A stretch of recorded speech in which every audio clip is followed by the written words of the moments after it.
Dear class, welcome to the lecture of quantum mechanics 1।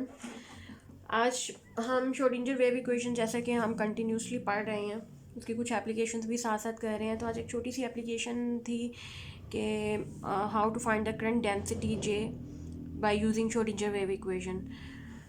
आज हम we are expecting to close our syllabus as soon as possible, so it might possible कि आज हमारा आखिरी lecture हो। तो इसके बाद देखें मैं क्या अपलोड करती हूँ क्वांटम मैकेनिक्स 1 में। अगर मेरा दिल किया तो कुछ और करूँगी, लेकिन आप आज के सिलेबस का आज आखिरी लेक्चर होगा, ठीक है? आपका सिलेबस आज ख़त्म हो जाएगा। एक छोटी सी एप्लीकेशन थी, आई थॉट इसको भी हमें कर लेना चाहिए, क्योंकि एक तो इसके फ़िज़िकल मीनिंग्स भी हैं, स्पेशली करंट डेंसिटी क्या होती है, और दूसरा हम इससे काफ़ी सारे प्रॉब्लम्स भी सॉल्व कर सकते हैं। तो अब for a physically acceptable wave function, जैसा कि हमें पता है कि वेव फंक्शन अगर हम कोई लेते हैं, किसी भी वेव की मैथमेटिकल फॉर्म जिसको हम कहते हैं, तो वो क्या होना चाहिए? एक तो फाइनाइट होना चाहिए। ये वही खसूसियात हैं या वही प्रॉपर्टीज़ हैं जिनको यूज़ करके हम वेव इक्वेशन को सॉल्व करते हैं और अभी तक कर रहे हैं। फाइनाइट होना चाहिए, सिंगल वैल्यूड होना चाहिए,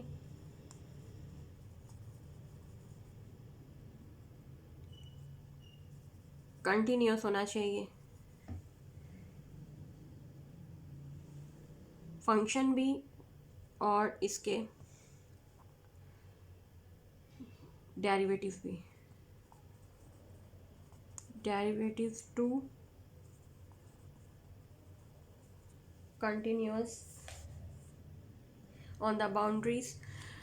सो अगर आपका वेव फंक्शन अगर ये सारी प्रॉपर्टीज़ को फुलफ़िल कर रहा है, देन इट मीन्स कि ये एक pre well defined wave function है। तो अब यहाँ से इन्हीं श्रोडिंगर वेव इक्वेशन से प्रोबेबिलिटी करंट डेंसिटी को सॉल्व करना, हासिल करना, ये हम कैसे करेंगे कि अगर हमारे पास श्रोडिंगर वेव इक्वेशन हो, राइट, जैसा कि मैं लिखती होती हूँ time dependent form of Schrödinger wave equation E psi. इसको अगर मैं लिखूँ ओपन करके तो ये हो जाएगा minus h cut square divided by 2m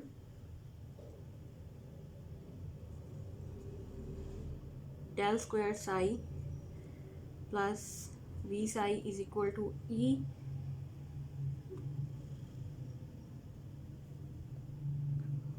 iota h cut partial psi over partial t. तो ये मैंने टाइम डिपेंडेंट फॉर्म लिखी हुई है।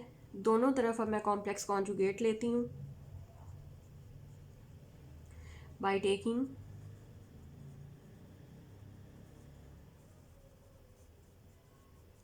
complex conjugate on both side 2m del square psi plus v psi equals to minus, ये भी complex हो जाएंगे, minus iota h cut partial psi star over partial T.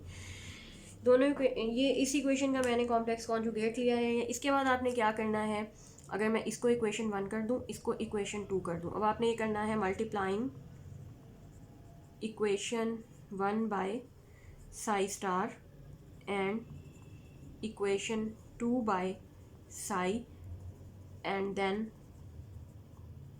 subtracting। तो अब इन दोनों को अलग अलग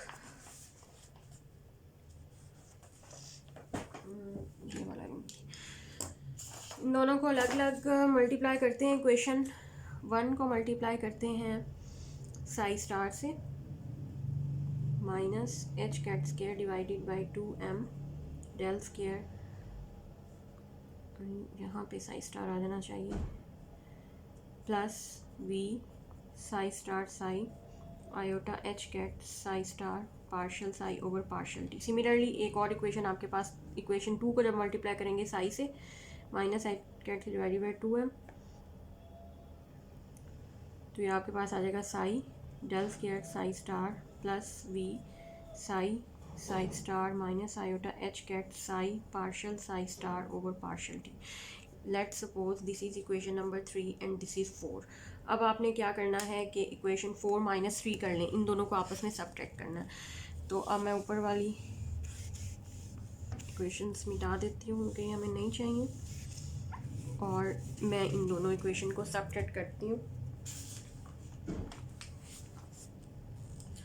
तो ये मेरे पास बन जाएगा minus h cut square divided by 2m psi star del square psi minus psi del square psi star plus v psi star psi minus v psi star psi iota h cut psi star partial psi over partial d plus psi partial psi star over partial d and close the bracket. अच्छा, ये term तो ख़त्म हो जाती है, ठीक है। इस टर्म को ख़त्म करते हैं और इसको भी ख़त्म कर देते हैं। Minus h cut square over 2m, क्योंकि दोनों टर्म्स में था, मैंने कॉमन निकाल लिया, बाकी ये आपके सामने है। उसके बाद अब देखें कि हम क्या करते हैं कि अब हमारे पास जो बाकी रह जाता है minus h cut square divided by 2m psi star del square psi minus psi del star psi star, और इस तरफ हो जाएगा आयोटा एच कैट। अच्छा, अब इसको गौर से देखें, इसको हम ऐसे लिख सकते हैं partial over partial t psi star Sai, ठीक है, क्योंकि अब इसको ओपन करेंगे तो यही फॉर्म बनेगी। उसके बाद हम ये लिख सकते हैं कि एक तो स्क्वायर से ये एच कैट कैंसिल हो गया और ये आयोटा मैं यहाँ ला रही हूँ, तो ये मेरे पास बन जाएगा। और अब इसको इधर ही रहने दें, इस पूरी टर्म के नेगेटिव है ना, तो मैं दूसरी तरफ ले जाऊँगी पॉजिटिव हो जाएगा। तो अब मैं इसको पहले लिखने लगी हूँ और आयोटा को इधर, तो ये बन जाएगा partial over partial t psi star psi, ये दूसरी तरफ चला गया plus h cut over 2 iota m psi star del square psi minus psi del square psi star is equal to 0। अच्छा, अब ये साई स्टार साई आपको पता है क्या बनता है, probability density, Sai star Sai probability बनती है, और ये लेट सपोज इसको मैं p के बराबर लिख देती हूँ, और दूसरे साथ plus h cut over 2 iota m del dot, अब मैं ये डेल कॉमन ले रही हूँ और अंदर इक्वेशन में psi star del psi minus psi del psi star equals to 0। अब इसको भी ओपन करेंगे तो यही फॉर्म दोबारा बनेगी, तो partial p probability h cut over 2 iota m, और बल्कि अगर मैं इसको नहीं अब यहाँ लिखती, del dot h cut over 2 iota, इसको इकट्ठा लिख देती हूँ क्योंकि अभी हमारा जे बनने वाला है करंट डेंसिटी। इस इक्वेशन को partial p over partial t plus del dot j is equal to 0 where j equals to h cut over 2 iota m psi star del psi minus psi del psi star. और अब ये देखें कि इस तरह की equation, ये वाली इक्वेशन ऑफ कंटिन्यूटी की शक्ल की इक्वेशन, इस तरह की इक्वेशन आपने पहले हाइड्रोडायनामिक्स में भी पढ़ी है, जिसमें यहाँ पे p प्रोबेबिलिटी को शो कर रहा है, वहाँ पे पार्शियल रो और पार्शियल टी होता था, जहाँ पे प्रोबेबिलिटी डेंसिटी को हम शो करते थे। और हाइड्रोडायनामिक्स में ये इक्वेशन स्पेशली आपको मैस कंजर्वेशन देती है कि कितना मैस किसी ख़ास वॉल्यूम या सरफेस के अंदर आ रहा है और कितना वहाँ से लीव आउट हो रहा है। इन फ्लक्स जो है कितना फ्लक्स का फ्लो कितना इनवर्ड है और कितना आउटवर्ड है, वो आपको यहाँ से मिलेगा। लेकिन अगर आप इसको इस तरह से लिखते हैं partial p over partial t equals to minus del dot j, तो ये आपको क्या प्रोबेबिलिटी, अब यहाँ पे क्या हो रहा है कि हमारे पास क्वांटम मैकेनिकली क्या हो रहा है कि प्रोबेबिलिटी नेगेटिव हो रही है। प्रोबेबिलिटी नेगेटिव होने का मतलब ये है कि जो पार्टिकल है आपके पास किसी भी वॉल्यूम के अंदर, वो वहाँ से फ्लो आउट हो रहा है, सरफेस या वॉल्यूम जो भी आप इंटेग्रल ले रहे हैं उस वॉल्यूम से वो फ्लो आउट हो रहा है। नेगेटिव ये शो कर रहा है कि उस वॉल्यूम के अंदर प्रोबेबिलिटी कम होती जा रही है, और कहाँ, और पार्टिकल कहाँ मूव कर रहा है, आउट फ्लो, उसका पार्टिकल का flow out of the volume है, फ्लो आउट कर रहा है वॉल्यूम से। तो इस इक्वेशन को इस्तेमाल करते हुए हम प्रोबेबिलिटी करंट डेंसिटी भी निकाल सकते हैं। अगर आपको कोई भी वेव फंक्शन दिया गया हो, किसी वेव ग्रुप ऑफ वेव्स का वेव फंक्शन दिया गया हो, तो हम उसकी करंट डेंसिटी किसी भी जगह पे उसका फ़्लो वो हम फाइंड कर सकते हैं बाय यूजिंग दिस इक्वेशन। तो आज का हमारा लेक्चर भी दी एंड है और सिलेबस भी यहाँ तक फ़िलहाल दी एंड है।